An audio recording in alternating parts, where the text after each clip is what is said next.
Okay बेटा, अज असीं करन जा रहे हैं डिस्कशन जो असीं लास्ट इंटरफेरेंस ऑफ लाइट कीता सीगा ते उहदे विच इंटेंसिटीज़ जिहड़ियां उहदा वाला जिहड़ा फॉर्मूला असीं डिराइव कीता सीगा। तो हुण असीं डिस्कशन कर रहे हैं, कुछ साडे कोल पॉइंट्स हैगे आ।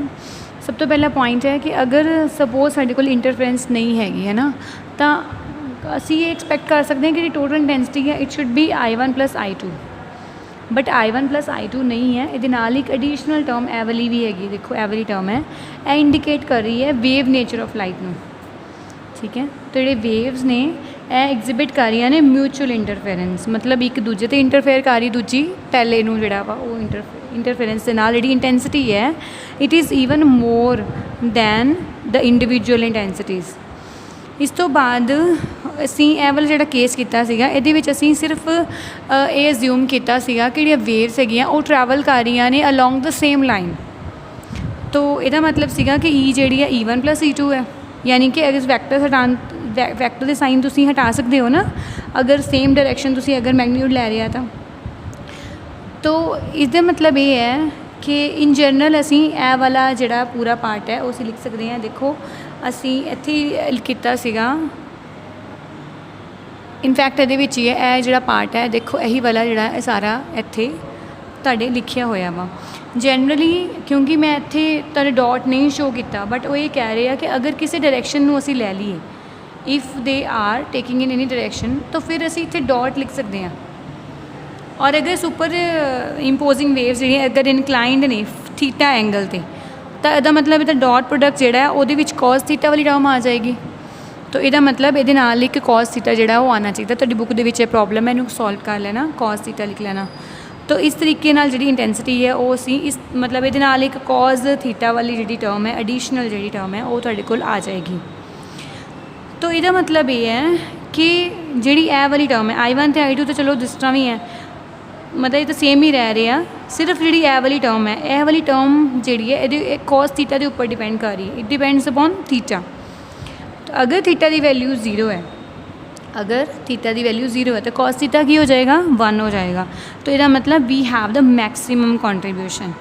पर अगर थीटा 5/2 है तो इसका मतलब कॉस थीटा जो वो 0 हो जाएगा, मतलब कि ए वाली टर्म जी बिल्कुल थोड़ी 0 हो जाएगी। तो तुहाडे कोल आई की वैल्यू I1 + I2 ही रहेगी।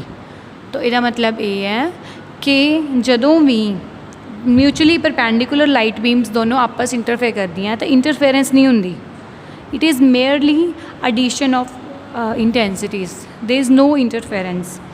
सो also the degree of interference goes on decreasing as the angle between interfering goes waves on increasing. तुहानूं पता है कि जो कॉज थीटा है, अगर मैं तुहानूं इत्थे कॉज दी बना के दिखावां इस तरह, ए कॉज वेव हैगी है तुहाडे कोल, ठीक है। तो तुसीं देख सकते हो कि 0 तो लैके 90 तक कॉज वे जिहड़ा कॉज थीटा जिवें इंक्रीज़ कर रहा है, कॉज थीटा डिक्रीज़ कर रहा है, ठीक है, घट रहा है। तो इसका मतलब ये है कि डिग्री ऑफ इंटरफेरेंस, क्योंकि कॉस थीटा पर डिपेंड कर रही है, तो कॉस थीटा अगर घटेगा तो यह चीज़ भी घटेगी। इसका मतलब कि interference goes on decreasing as the angle between in the interfering waves goes on increasing. तो उस तो बाद नैक्सट चीज़ है कि मैक्सीमम कदों होएगी, मैक्सीमम उदों होएगी जदों ए वाला कॉज जिहड़ा वो भी तुहाडे कोल 1 हो जाए। इसका मतलब फाई की वैल्यू 2π हो जाए, मतलब जिहड़ा फेज डिफरेंस हैगा वो इंटैग्रल मल्टीपल हो जाए, मतलब 2π है ना। अगर मिनिमम कदों होएगी जदों इहदी वैल्यू -1 हो जाए, कॉज की मिनिमम वैल्यू की होंदी है -1 और मैक्सीमम होंदी है 1, ठीक है। तो इस तरीके नाल मिनिमम उदों होएगी जदों -1 होएगा, -1 का मतलब ये है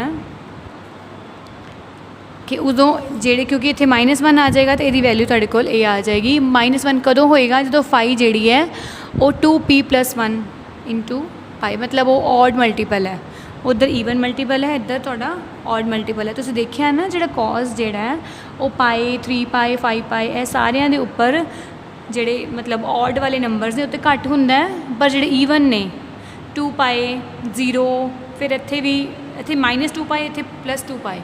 तो इस जिहड़े भी जिन्ने भी ईवन वाले जिहड़े पाए ने कह लो, इसलिए असीं 2p लिखिया होया नाल। तो उहदे उपर मैक्सीमम होएगा, इहदे उपर मिनिमम होएगा। यह तुहाडे ग्राफिकली इस तरीके नाल